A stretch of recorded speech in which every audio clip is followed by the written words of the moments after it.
សម្រាប់វីដេអូថ្មីនៅក្នុង channel នេះខ្ញុំមកបង្ហាញពីអ្វីទៅដែលហៅថា dual investment ខ្ញុំគិតថានៅក្នុង YouTube អ្នកទាំងអស់គ្នាអាច search ពី dual investment ដែលគេមាននិយាយជាភាសាខ្មែរហើយនិងអង់គ្លេសអីជាច្រើនប៉ុន្តែដោយសារតែ channel នេះនិយាយពី dual investment ចឹងខ្ញុំគិតថាខ្ញុំគួរតែនិយាយខ្លីៗពី dual investment មុននឹងធ្វើវីដេអូបន្តពាក់ព័ន្ធជាមួយនឹង dual investment នេះចឹង screen ដែលអ្នកទាំងអស់គ្នាកំពុងឃើញនេះគឺជា dashboard មួយនៅក្នុង Gate Exchange ហើយនៅក្នុង Gate គេមាន dual investment ដែរតាមបទពិសោធន៍របស់ខ្ញុំ dual investment នៅក្នុង Gate នេះគឺសម្រាប់ខ្ញុំគឺបាន APR រៀងច្រើនជាងកន្លែងផ្សេងអញ្ចឹងខ្ញុំចូលចិត្តធ្វើ dual investment នៅក្នុងហ្នឹងអញ្ចឹង dual investment គឺជាការ earn crypto មួយផ្នែកផ្សេងក្រៅពី simple earn ណាអ្នកទាំងអស់គ្នាខ្ញុំចូលចិត្ត dual investment ដោយសារតែទី1គឺខ្ញុំអត់ទុកលុយនឹងចោលទី2ខ្ញុំអាច earn interest បានអាចច្រើនជាង simple earn បើសិនជាយើងប្រើឲ្យបានត្រឹមត្រូវណាអ្នកទាំងអស់គ្នាអញ្ចឹងនៅក្នុង gate នេះគេមានបង្ហាញពី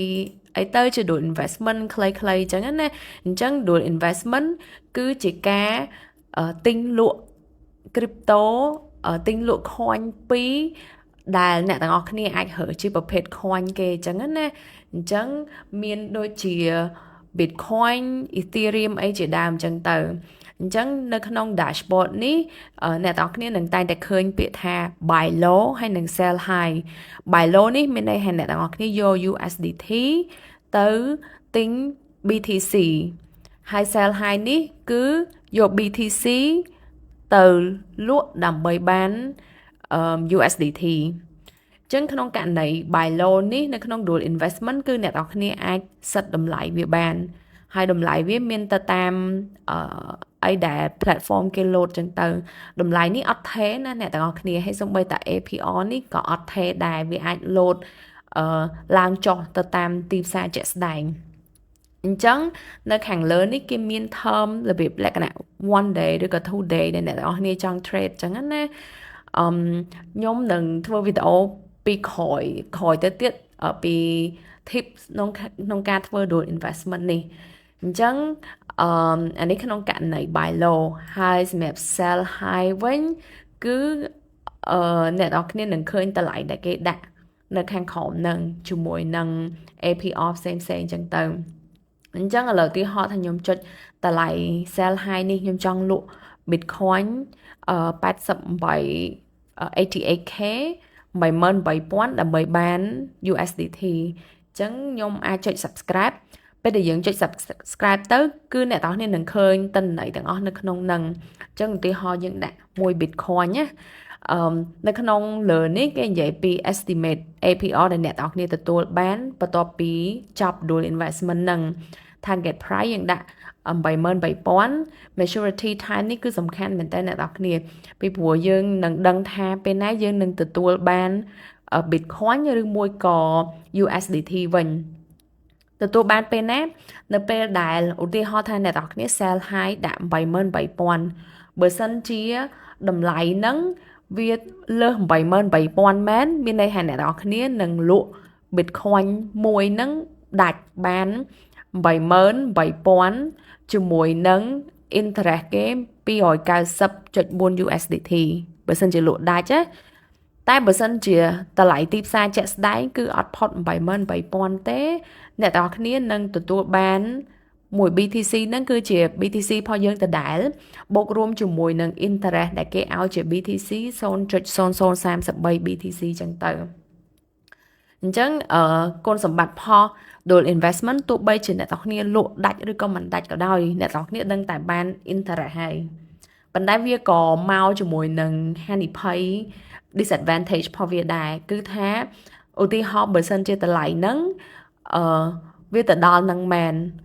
ប៉ុន្តែតម្លៃទីផ្សារជាក់ស្ដែងគឺវាអាចលើសហ្នឹងណាអ្នកទាំងគ្នាអាចដល់89,000អញ្ចឹងយើងលក់88,000វាមិនខាតត្រូវអត់អ្នកទាំងគ្នាយើងបាត់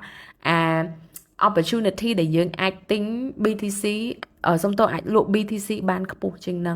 នឹងគឺជាគុណវិបត្តិរបស់វាសម្រាប់ dual investment នេះបើសិនជាយើង subscribe ហើយគឺយើងអត់អាច cancel បាននេះរហូតដល់ពេល maturity time ហ្នឹងនៅកន្លែងនេះអ្នកទាំងអស់គ្នាគេដាក់ auto reinvest មានន័យថាក្នុងករណីយើងចង់ invest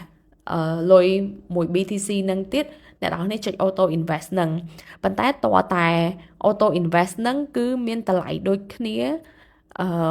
បានអ្នកទាំងអស់គ្នាបានគេអាច subscribe ឲ្យអ្នកទាំងអស់គ្នាបានម្ដងទៀតខ្ញុំធ្លាប់ដាក់ auto invest ហ្នឹងពេលដែលតម្លៃ 83,000 ហ្នឹងអត់មានទេអញ្ចឹងណាអ្នកទាំងអស់គ្នាឬមួយក៏ APR វាអត់លោតទៅដល់ហ្នឹងឯងអញ្ចឹងគឺគេ auto cancel ឲ្យហ្មងប៉ុន្តែបើសម្រាប់ខ្ញុំវិញខ្ញុំ recommend ថាកុំដាក់ auto invest អីយើង manual ខ្លួនឯងទៅវារៀង safe ជាងសម្រាប់យើងតាមធ្វើ dual investment ណាអ្នកទាំងអស់គ្នាអញ្ចឹងបើសិនជាអ្នកទាំងអស់គ្នាមើលទៅតម្លៃដែលអ្នកទាំងអស់គ្នាចង់លក់ជាមួយនឹង interest ប៉ុណ្ណឹងអ្នកទាំងអស់គ្នាអូខេហើយគឺយើងចុច confirm ទៅវានឹងមានន័យថា dual investment ហ្នឹងវានឹងជោគជ័យសម្រាប់ឲ្យយើងអញ្ចឹងពេលដែលអ្នកទាំងអស់គ្នា subscribe dual investment ហើយវានឹង load ចូលនៅក្នុង my holding នេះអ្នកទាំងអស់គ្នាពេលដែលចុចនៅក្នុង my holding នេះទៅយើងនឹងឃើញទិន្នន័យដូចជា BTC នេះអ្នកទាំងអស់គ្នាដាក់ sell high អីចឹងតើខ្ញុំ subscribe ពីមុនមកចឹងអ្នកទាំងអស់គ្នាចង់មើល detail អីចុច view detail ទៅនិយាយទៅគឺព័ត៌មានដដែលដែលអ្នកទាំងអស់គ្នាដាក់ពីមុនហ្នឹងឯងប៉ុន្តែខ្ញុំសម្គាល់ឃើញមួយទៀតដូច APR នេះបើសិនឧទាហរណ៍ក្នុងករណីនេះគឺ 20.07% វាអាចឡើងចុះតិចតួចដែរអ្នកទាំងគ្នាពីព្រោះពេលដែលយើងមើលអញ្ចឹងទៅ